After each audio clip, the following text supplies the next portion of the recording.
여러분 반갑습니다.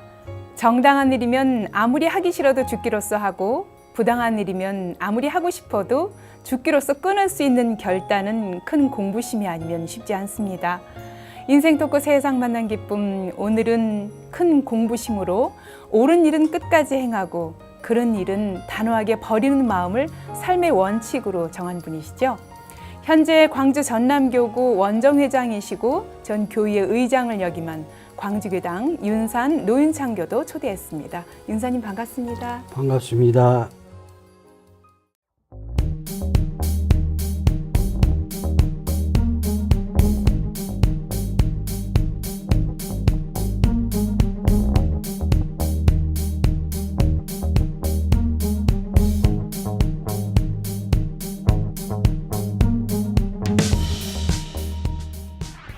윤사님은 교당에서 법회 때 뵙고 그러다가 이렇게 또 특별한 원방 스튜디오에서 뵈니까 더 색다른 느낌이 들고 더 반갑습니다.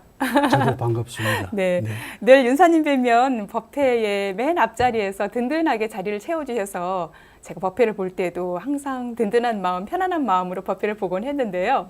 오늘 이렇게 가까이 뵈니까 지금 넥타이가 색깔이 빨간색이고 거기에 글씨가 새겨져 있는데요. 제가 자세히 보니까 훈민정음이에요. 어떻게 특별한 넥타이를 메고 오셨어요? 네, 훈민정음 잘 보셨습니다. 우리가 생활하고 살면서 훈민정음을 모르고는 안 되죠. 근데 이것은 개인적으로 우리의 근본을 알기 위한 그런 차원에서 항상 즐겨서 착용하고 있습니다. 네, 왠지 윤사님은 우리 것에 대한 사랑, 또 토속적이고 우리 한국의 어떤 문화, 전수 이런 거에도 좀 관심을 갖고 계신 것 같아요. 평소에도 그런 표준으로 살고 계신 거예요? 그렇습니다. 예, 그야말로 신토부리. 예, 우리 것을 좋아하고 우리의 역사상을 항상 강조하면서 살아왔습니다. 예, 그렇군요. 요즘 어떻게 지내고 계세요? 뭐 늘 법회에서 뵙고 기도에서 뵙기도 하지만 또 다른 일들도 많으시죠? 네. 실은 저는 그동안에 모교에서 38년 동안 교수로 봉직하다가 최근에 와서는 조그마한 대학교의 총장으로 재직하면서 지금 광주 전남 발전협의회 거기에 장학 분과를 맡고 있는 그런 일을 바쁘게 움직이면서 살고 있습니다. 네, 일생을 교육계에서 우리 후진 양성에 힘쓰고 계시고 특히나 지금 하는 일들은 정말 우리 학생들이 뭔가 용기와 희망을 갖고 공부할 수 있도록 배려하는 차원에서도 큰 역할을 하고 계시다는 생각이 들거든요. 해마다 또 장학금을 지급하면서 우리 학생들이 공부할 수 있도록 길을 열어주고 계세요. 보람도 크실 것 같은데 어떠세요? 네, 아주 보람이 크지요. 지역사회에 앞으로 우리 청소년들이 큰 나라의 보배가 되기 위해서는 배움을 게을리해서는 안 된다. 그런 차원에서 학생들에게 용기와 배움을 더 진작시키기 위해서 장학금을 매년 이렇게 연례적으로 지급하고 있습니다. 청소년들 또 대학생들까지. 청소년들도 있고 광주 전남 청소년들도 있고 광주 전남의 대학원 박사과정에 재학 중인 그러한 전문 공부를 하는 그러한 대학생들에게도 장학금을 지급하고 있습니다. 우리 학생들이 맘 놓고 편안하게 정말 공부할 수 있도록 큰 배려를 하고 계시다는 생각이 듭니다. 윤사님은 제가 광주교당 왔을 때도 늘 언제나 변함없이 또 공부하고 계시고 또 후배들에게도 큰 힘을 실어주시고 그러셨는데 원불교와는 과연 어떻게 또 인연을 맺고 시작을 하셨을까 궁금하거든요. 개인적으로도 어떻게 원불교 만나게 되신 거예요? 사실은 모교인 조선대학교에서 오랜 동안 봉직을 했습니다마는 도중에 학교가 약간의 분규 사태가 벌어졌습니다. 그 무렵에 어쨌든 원광대학교 쪽으로 이직을 하게 됩니다. 예, 원불교 네. 종립대학이죠. 네, 종립대학에 이직을 하게 되는데 그때 당시에 원광대학교 총장님이신 숭산 박길진 총장님, 네. 그 총장님을 뵙고 인사드리는 과정에서 예. 입교를 권유받으셨어요? 권유받았습니다. 아, 예, 그래서 그때 당시에 권유를 받고 바로 이때가 종립대학교로서 이 학교에 근무하려면은 입교를 해야 되겠구나 하는 생각에서 입교 결심을 하게 되었습니다. 예. 바로 그때가 아마 원기 65년 그때 무렵이 네, 될 한 것입니다. 40년 가까이 되는군요. 예, 네. 예, 그렇게 종립대학에 근무하면서 입교 권유를 받고 입교를 했지만 사실은 그 전부터 원불교에 대한 관심과 또 특별한 인연이 있으셨어요. 예, 특별한 인연이라기보다는 제가 시골에서 초등학교, 중학교를 졸업을 하고 예. 고등학교를 광주에서 다니게 되는 고등학교 시절에 그때 야간에 도서관에서 공부를 이렇게 하고 보면은 그때 당시는 통행금지 시간이 있었습니다. 통행금지. 예. 12시면 다 집으로 12시면, 돌아가야 되는. 예. 그런데 저녁 밤 10시가 되면은 네. 어디선가 그 종소리가 예. 들리는 그렇게 종소리가 들리면 도서관에서 그 도서관에서 공부를 예. 하다가 멈추고 예. 바로 마무리하고 귀가했던 그러한 시절이 고등학교 시절이었습니다. 네. 그 종소리가 예. 원불교에서 저녁에 이제 마무리하면서 28번 타종했던 네. 광주교당이었나요? 그 종이? 그래서 그로 예. 제가 과연 이 종소리가 어디서 들리는 것인지 네. 어디서 시작되는 것인지 예. 하고 궁금했었습니다. 그러던 차에 어느 날 일요일 날 그 종소리가 나는 데를 찾아가 봤습니다. 예. 찾아가 보니까 지금 현재 원불교 광주 교당이더라고요. 그런데 제가 느끼는 것은 마치 그때 이 법회를 마치고 나오시는 그 어르신들을 봤는데 대다수 그 교도님들이 연세가 많으신 분들이에요. 예. 고등학생 눈에 비치기 이제 다 어른들이었군요. 예.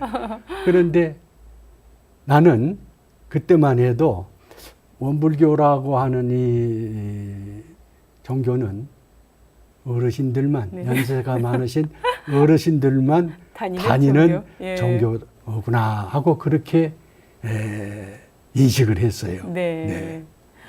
사실 고등학교 때 한창 공부하고 뭔가 예민해 있을 수도 있고요. 도서관에서 늦게까지 공부하면서 10시가 되면 뭐 한결같이 들려오는 그 종소리 들으면서 마무리를 하고 귀가하던 때라 예. 어떻게 보면 원불교에서 들려주는 그 종소리가 우리 윤사님 마음에는 좀 모든 것을 잘 마치고 편안하게 긴장됐던 마음을 풀고 예. 돌아가는 그런 순간이기도 하고 예. 정겹게 느껴졌을 것 같아요, 당시에. 그렇습니다. 예. 원광대학에 이직을 하면서 입교의 권유를 받았지만 그때 당시에 그 종소리의 에피소드 그런 것 이후에 쉽게 마음을 잊지 않고 입교를 할 수 있었던 것은 바로 그 종소리의 마음을 간직했던 것이 아마 그때 네. 시작이 됐던 걸로 예. 이렇게 생각합니다. 특히나 광주교당은 뭐 법당 안에서 치는 경종뿐 아니라 정말 지금도 그 지역 내에 많은 분들이 들을 수 있도록 저녁마다 이 28번 타종을 하고 있거든요. 저희들이 네. 하고 있는데 당시에도 또 많은 분들에게 큰 위로도 될 수 있었을 거고요. 또 이렇게 그렇습니다. 도서관에서 공부하는 학생들에게는 마치고 귀가할 수 있는 어떤 시간이 되기도 하고 여러모로 인연이 깊었던 그런 원불교를 본격적으로 이제 원광대학교 근무하면서 접하게 되셨는데 그렇게 직접 이제 교당 활동도 하시고 법회도 다니시고 그러셨어요. 예. 예. 저는 그때 원불교에서 울리는 종소리, 그거는 많은 그 청소년들에게 귀감이 되는 그러한 종소리였지 않느냐. 그리고 또 청소년들이 통행금지 시간을 지키기 위해서 네. 사전에 마음의 준비를 할 수 사전에. 있는 사전에 그러한 예. 의미 있는 종소리였다는 지금도 잊혀지지 않습니다. 네, 네. 그렇군요. 원광대학교에 근무하면서 남중교당을 다니셨어요. 그렇습니다. 예.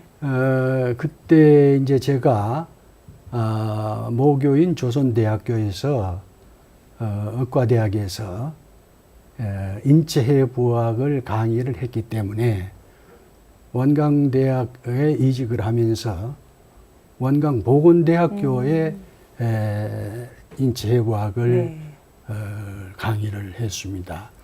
그때 남중교당에 인연이 된 거는 원광보건대학교의 교수님 한 분이 남중교당의 교도였어요. 아, 예. 그래서 남중교당에 이리 남중교당에 적을 두고 네. 그때 인연을 가졌던 네. 것이 네. 새롭습니다. 네. 그렇게 이제 그 원광대학교 재직 시에는 남중교당을 다니시고 또 광주로 오면 광주 교당을 다니시고 가족이 모두 또 입교를 하셨어요. 예, 그래서 저희는 주말이면 예. 또 광주 본가를 오게 되면 광주 교당을 빠짐없이 이렇게 법회에 참석을 하고 공부를 해왔었는데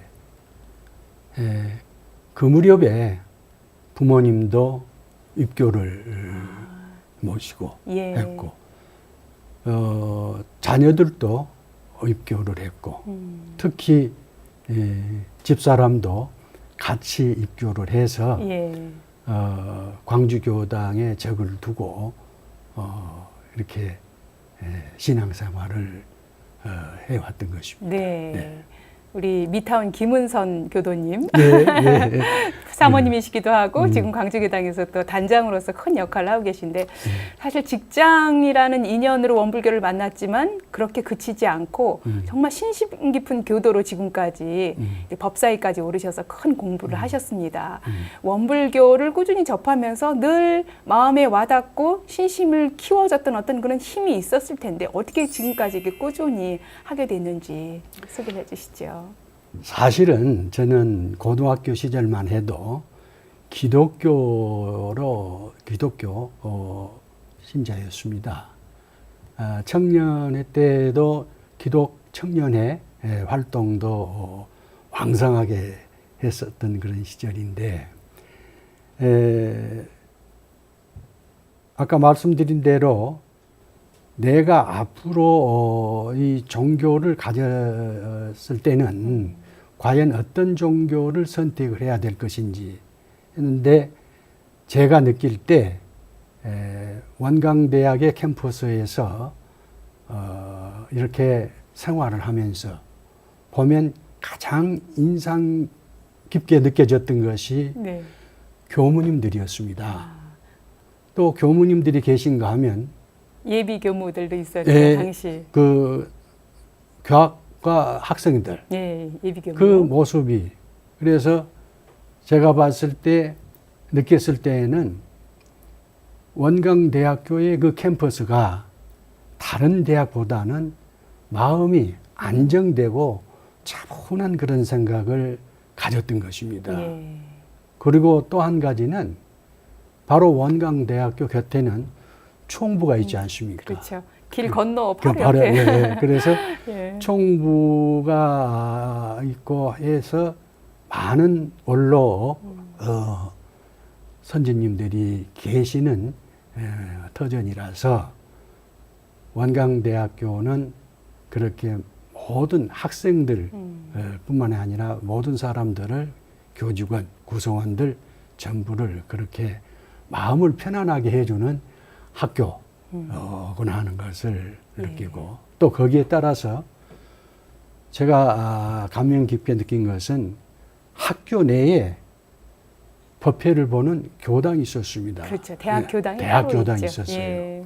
그런데 그때 당시에 숭산 박길진 총장님께서는 예, 초대 총장이시죠. 초대 총장 저한테 뭐라고 말씀하셨냐 그러면 지금도 기억에 선합니다만은 앞으로 여러 가지 공부를 하는데 많은 도움이 될 것이고 또 삶에 모든 도움이 될 것인데 학교 교당에 법회 볼 때는 빠지 말고 다니면서 마음 공부 열심히 하면은 앞으로 큰 삶에 도움이 될 것이다 하는 그러한 그 말씀도 직접 말씀을 받으셨네요. 네, 예. 이렇게 말씀도 해 주셨습니다.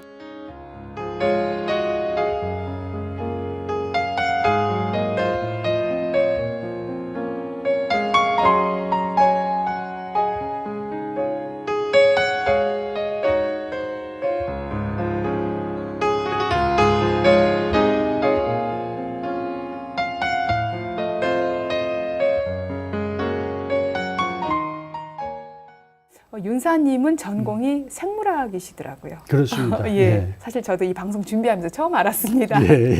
생물학을 전공하셨는데 또 의과대학에서 강의를 하셨어요. 예, 어떤 인연이 있었던 거예요? 사실 의과대학에서 인체해부학을 강의하게 된 동기는 자, 말씀을 좀 드리겠습니다. 네. 대학을 졸업을 하고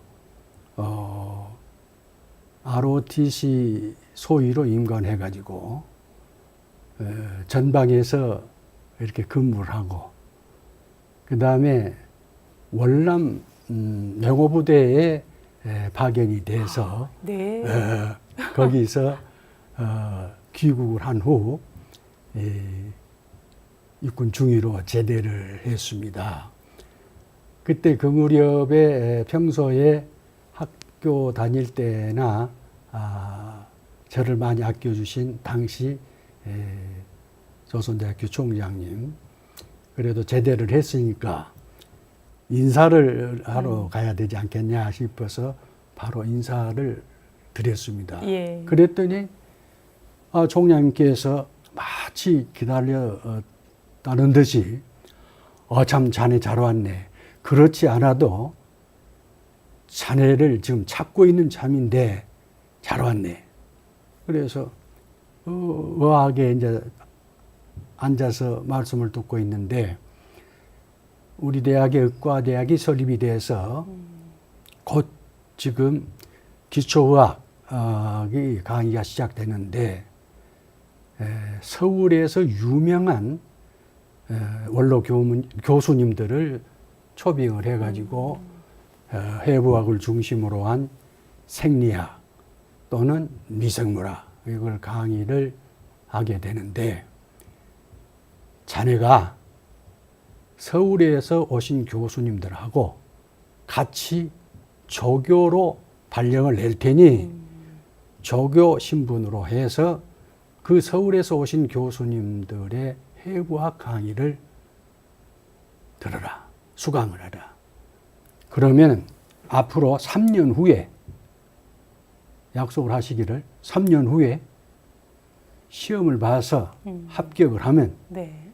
외국, 미국도 보내주고 진급도 시켜주고 좋은 기회가 될 테니 그분들을 잘 모시고 수강을 하라는 말씀을 하시면서 바로 그 자리에서 의과대학 학장님을 부르시더니 이 젊은 친구 노구는 키우면 키워질 수 있는 능력이 있는 젊은 친구이니까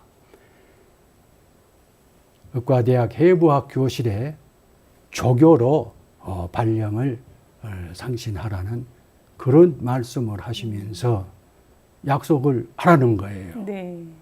근데 약속을 안 할 수가 없지 않습니까? 그래서 약속을 한 다음에 서울에서 오신 교수님들을 모시고 언제나 의과대학 학생들과 같이 조교 신분으로 해서 해부학 강의를 들었던 것이 네. 3년을 꼬박 공부를 했습니다. 말씀대로. 예. 그러니까 제 같은 경우는 해부학을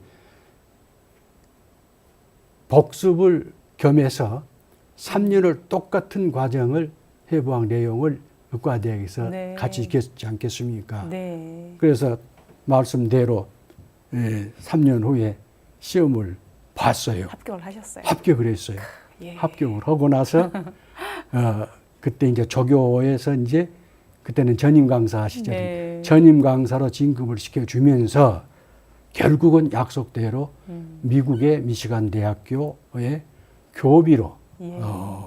파견돼서 교환 교수로 갔다가 오는 유학을 예. 다녀오는 그러한 시절이 있었습니다. 총장님이 우리 윤사님을 이미 알아보셨네요.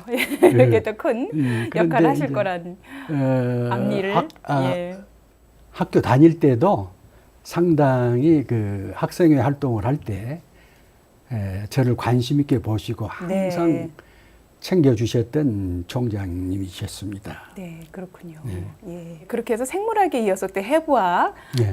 전공까지 하셨는데 사실 의대 그 병원 하면 뭐 내과나 외과, 정형외과 뭐 여러 가지 과목들이 있는데 이 의학 분야에서 해부학이 차지하는 어떤 비중이라고 할까요? 어떤 중요성이 있을까요? 모든 학문의 기본은 기초의학입니다. 기초학입니다. 특히 의과대학에서는 기초의학과 임상의학의 크게 두 파트로 나눠집니다. 그래서 기초의학이 강의가 돼지고 거기를 이제 지나면은 임상의학에 들어가는데, 즉 임상의학이란 말은 환자를 다루는 의사들을 말합니다. 그런데 그때만 하더라도 의과대학 출신 학생들이 기초의학을 하려고 하는 학생들이 거의 없습니다. 그렇다면은 어느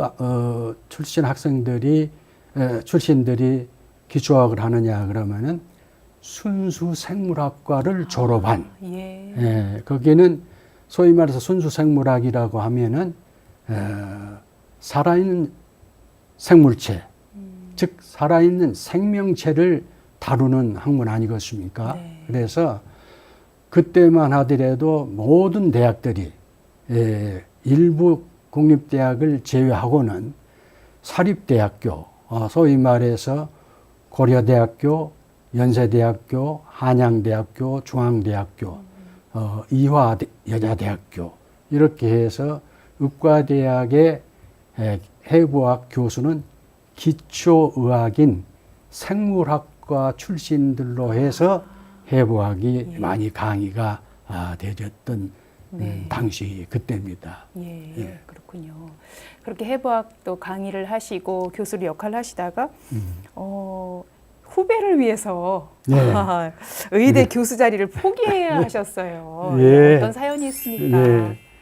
예. 원광보건대학교에서 다시 모교인 조선대학교로 가가지고 역시 해부학을 강의를 하고 있었는데 우리 의대 출신 학생 한 사람이 기초학을 하는데 해부학을 하겠다고 와서 나한테 상의를 했습니다. 네. 깜짝 놀랐어요. 그때는 거의가 의과대학생들이 출신들이 기초학 안 씁니다. 그랬는데 진짜 할라냐? 네. 그랬더니 하겠습니다 하고 당당하게 얘기를 해서 그때 제가 생각할 때 방금 말씀하신 대로 후배가 아니라 직접 가르친 제자였습니다. 예. 제자였고 또 말씀하신 대로 제가 포기가 아니라 그야말로 명예스러운 선택이었고 양보다. 네. 저는 지금도 이렇게 생각을 하고 있는데 이것이야말로 바로 모교인 조선대학교 의과대학의 발전에 큰 도움이 될 수 있지 않겠느냐 이런 생각에서 자랑스럽게 생각을 했습니다. 네. 그래서 이제 총장님께 건의 말씀을 드렸죠. 이렇게 해서 우리 대학 출신이 최초로 기초학인 해부학을 하겠다는 지원자가 나와 있는데 이 졸업생을 해부학 교실로 이렇게 받아들이는 게 좋겠습니다. 자네는 어떻게 하고? 총장님이. 네. 그래서 저는 친정으로 보내주십시오. 친정으로. 네. 네. 그러니까 친정이 어딘데? 그래서 제가 원래 생물학과 출신 아니겠습니까? 그래서 친정이 어딘데? 그래서 제가 생물학과 출신이니까 친정이 생물학과 아니겠습니까? 그러니까 아주 웃으시면서 그래. 그런데 사람이 내가 하던 일 또 내가 양보하면서 상대를 배려할 수 있는 그런 자세가 아주 자네에게는 아주 좋은 그런 생각이라고 하면서 자네 하시는 말씀대로 자네가 하는 대로 그래 친정으로 보내줄게. 그러고 나서 네.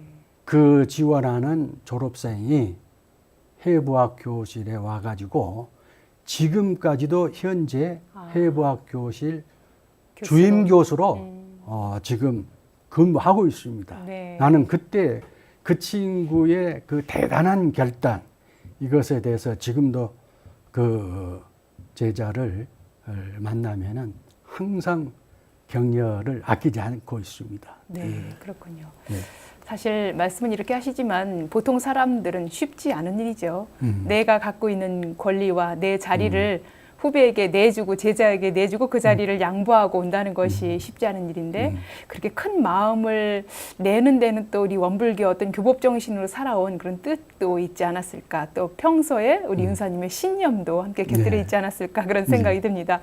그렇게 생물학과로 돌아와서는 또 특별한 재미있는 강의들도 많이 하셨어요. 예, 그 참 재미있는 강의를 했어요. 제가 그때 당시에 어느 기사를 봤는데 한국의 청소년 범죄가 급증하고 늘어난 결정적인 원인이 뭐냐. 바로 바른 성교육의 부재에서 온다라는 이러한 그 기사를 본 적이 있습니다. 그래서 제가 판단하기를 제가 이제 인체해부학도 익히고 그랬으니까 인체해부 생리학적 측면에서 보는 성교육 이것을 대학의 교양 과목으로 개설을 하면 과연 학생들에게 많이 도움이 되겠다 이런 생각을 가져본 겁니다. 네. 그 당시만 해도 성교육은 뭐 거의 부재한 상태였었고. 그렇습니다. 예, 공공연히 이렇게 드러내놓고 해야 할 만한 네, 그런 교육이. 근데 상당히 조심스럽게 하면서 판단하면서 이때야말로 청소년 범죄가 이렇게 급증하는 이런 것을 보고 이건 뭔가 기여할 수 있는 기회가 될 수 있지 않겠냐 해서 교양 과목으로 총장님께 건의를 드려서 개설을 했습니다. 네. 개설을 했는데 그때만 하더라도 전교생 1학년부터 4학년까지 강의할 수 있도록 교양 과목으로 이렇게 네. 해놨는데, 학년에 상관없이. 네, 학년에 예. 상관없이. 그래서 많이 왔나요, 학생들이? 예. 최초에 부산대학교에 똑같이 나와 같이 생물학과를 졸업해 가지고 부산대학교에서, 거기는 국립입니다만은 기초과학인 해부학을 전공한 교수님이 계셨어요. 예. 아주 원로 교수님인데 그 교수님하고 상의를 했습니다. 과연 우리가 해부학을 생물학과 출신으로서 인체해부학을 생리학적으로 다뤄왔는데 뭔가 좀 남길 수 있는 그러한 학문적으로 남길 수 있는 기회가 있는데 하고 상의를 했습니다. 그러니까 이 양반이 쾌히 같이 하자. 그래서 해부학 인체 해부 생리학적 측면에서 본 성교육이라고 하는 성교육 지침서를 만들었어요. 예. 부산대학 교수하고.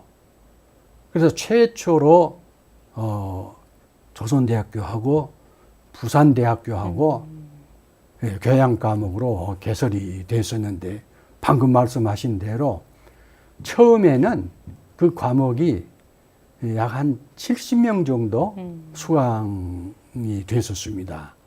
관심 있는 학생들이었겠죠.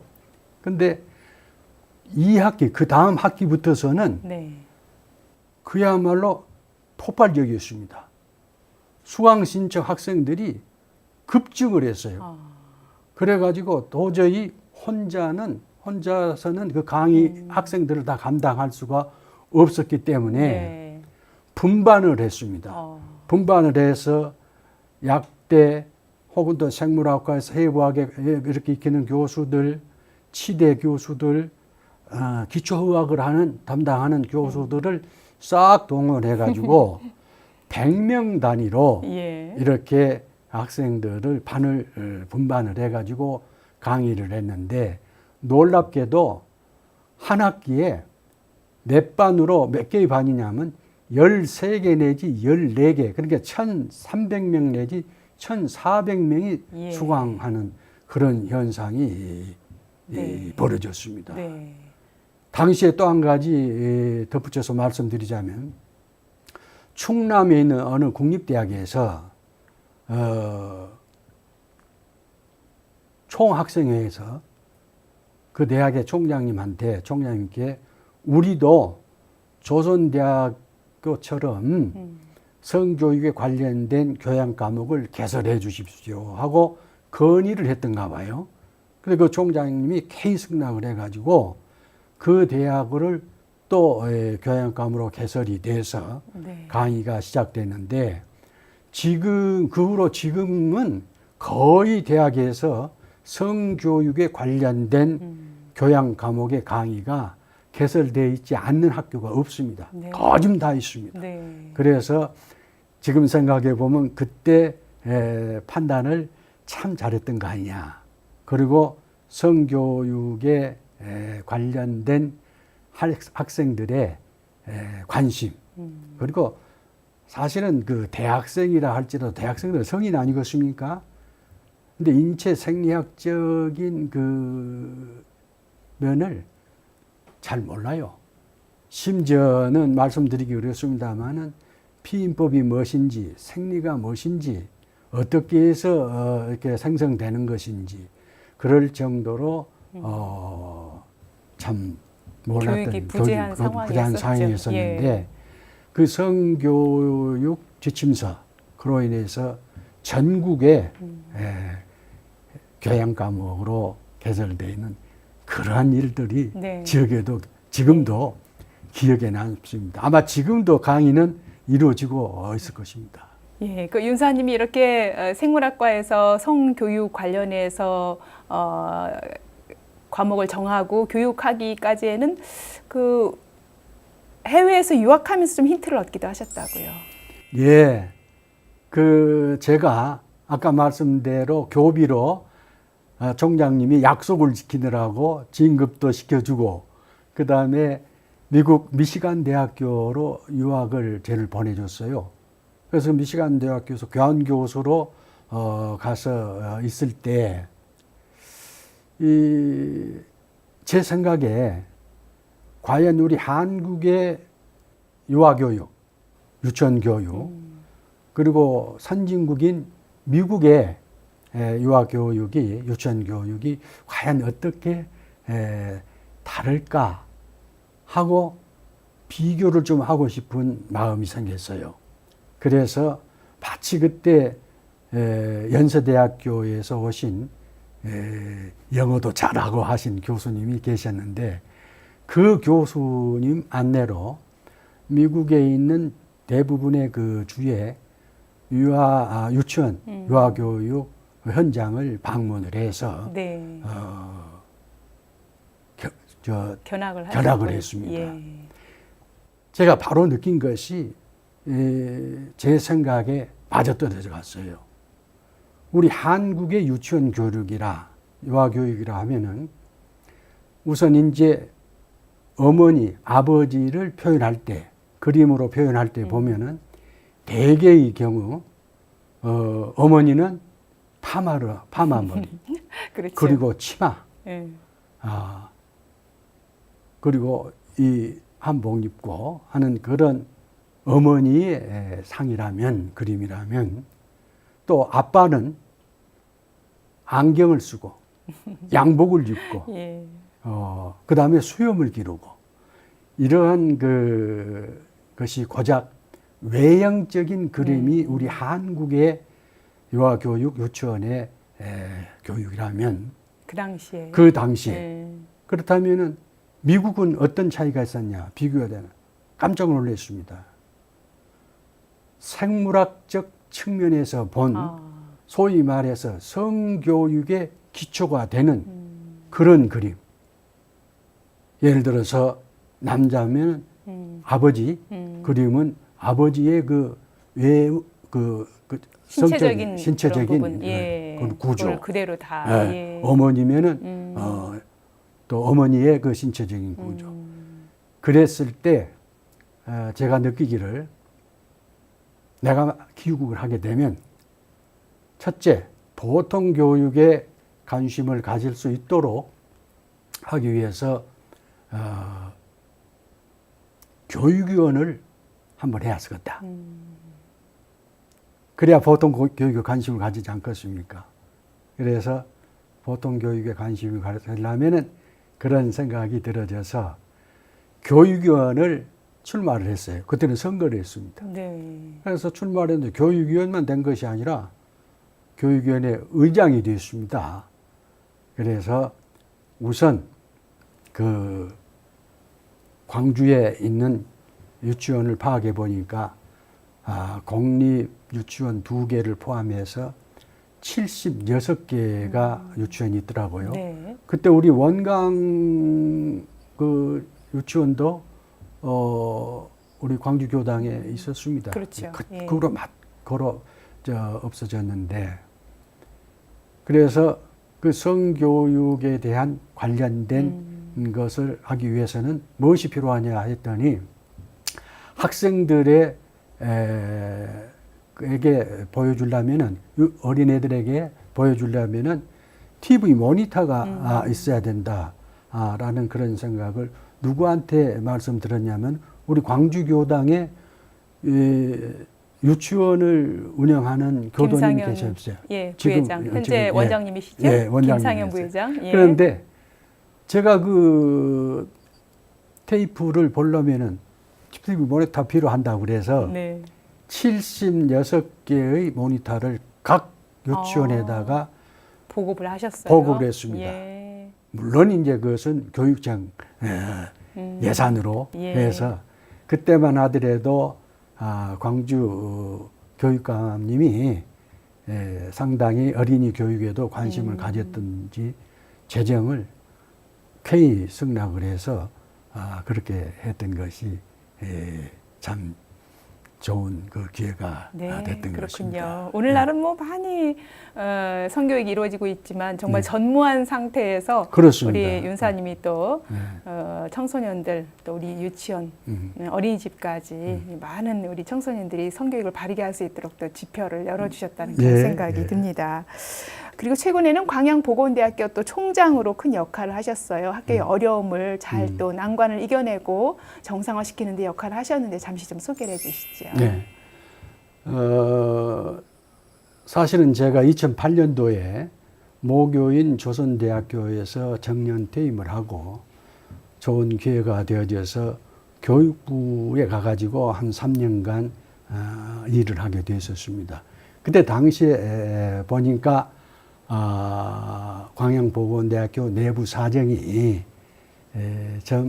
그 설립자님의 교비 유출로 인해서 관선 이사가 교육부로부터 관선 임시이사가 파견되게 됐는데 그때 학교 정상화를 위해서 명을 받아서 갔던 것이 광양보건대학교하고 인연을 갖게 되었습니다. 정말 쉽지 않은 일이었을 텐데 가서 어떻게 또 그 난관을 잘 뚫고 헤쳐나가셨어요. 그래서 나는 그때 당시 총장에 임하면서 여러 면에서 학교가 어렵고 복잡한 상황이었습니다. 근데 원칙을 최우선으로 해야 되겠다 하고 다짐을 했습니다. 그 원칙은 뭐냐? 원불교 교도로서 교법에 준해서 차질 없이 모든 교무 행정을 비롯한 일반 행정까지도 교법대로 원칙을 지켜야 되겠다 하고 임했던 것이 사실은 학교 운영에 좋은 학교로 만들 수 있는 계기가 되었던 것이 참 좋은 기회였다고 생각합니다. 그 원칙을 좀 구체적으로 풀어주신다면 이 총장으로 계시면서 마음에 늘 새기고 표준 삼았던 법문이라고 할 수 있겠는데요. 어떤 법문인지 좀 소개를 해주실까요? 제가 평소에 잘 익혀왔던 우리 원불교 정전에 솔성요론 16조가 있습니다. 그 솔성요론 그 16조 중에 13조, 14조를 말씀드리겠습니다. 정당한 일이거든 아무리 하기 싫어도 죽기로서 할 것이요. 부당한 일이거든 아무리 하고 싶어도 죽기로서 아니할 것이요.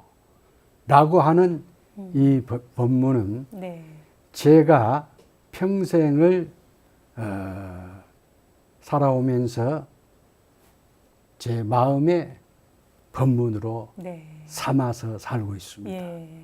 정당한 일이면 아무리 하기 싫어도 죽기로서 하기가 쉽지 않거든요. 그렇지만 그 표준을 새기고 또 부당한 일이라면 아무리 마음으로 하고 싶지만 또 단호히 끊어버릴 수 있는 그런 표준을 세우고 이 학교 정상화에 애를 쓰셨는데 그런 덕분으로 학교가 많이 정상화되고 또 바뀌었어요. 그렇습니다. 어떻게 또 바뀌었습니까? 그래서 제가 이제 거기서 또 한 가지 총장으로 취임을 하면서 첫째는 학생과 교직원들에게 소통하는 분위기를 만들겠다. 두 번째, 또 한 가지는 학생이 행복한 대학을 만들겠다. 또 한 가지 세 번째, 학생들이 앞장서서 지역사회에 봉사하는 그러한 분위기를 만들어 가겠다. 이것을 목표로 해서 변함없이 빈틈없이 하다 보니까 학교는 바로 교육부에서 인정하는 그런 학교로 거듭났던 것이 기억에 아주 생생하게 남습니다. 특별히 우리 학생들이 지역에 봉사하는 그런 표준을 삼으신 거는 좀 이색적이라는 생각이 들거든요.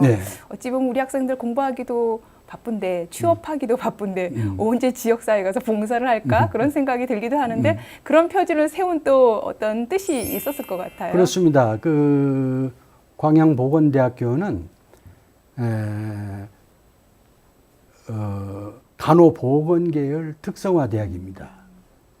그래서 그 특성화 대학의 본질을 살리기 위해서 광양 시민들을 대상으로 해서 어느 행사든지 명분이 있는 행사에는 학생들이 직접 나서서 네.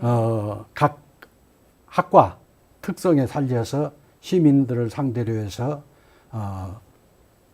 소위 혈압도 재어주고 또 치아 같으면은 스케일링도 해주고 또 간호학과 학생들은 또 여러 가지 그 건강에 대한 그러한 얘기를 또 어르신들한테 이렇게 심어주고 그런 것들이 지역사회에 봉사 차원에서 상당히 좋은 반응을 보였던 것이 네. 지금도 그 봉사는 계속해서 이루어지고 있습니다. 그렇군요. 우리 학생들이 공부뿐 아니라 네. 정말 지역사회에 봉사하면서 서로 소통할 수 있도록 네. 징검다리 역할을 해주셨다는 그렇습니다. 생각이 듭니다. 예. 예, 그렇군요. 인생 토크 세상 만난 기쁨. 오늘은 어려운 학교 또 굳은 자리 찾아가면서 소통으로 또 화합하는 학교로 만들고 엄불교 교법으로 정당한 일이라면 어떤 일이든지 실천할 수 있도록 일생을 표준으로 삼고 계신 광주 전남교구 원정회장 윤산 노윤창 교도와 말씀 나눴습니다. 윤사님의 삶과 공부 이야기는 다음 시간에 계속해서 이어지겠습니다. 윤사님 오늘 말씀 감사합니다. 감사합니다.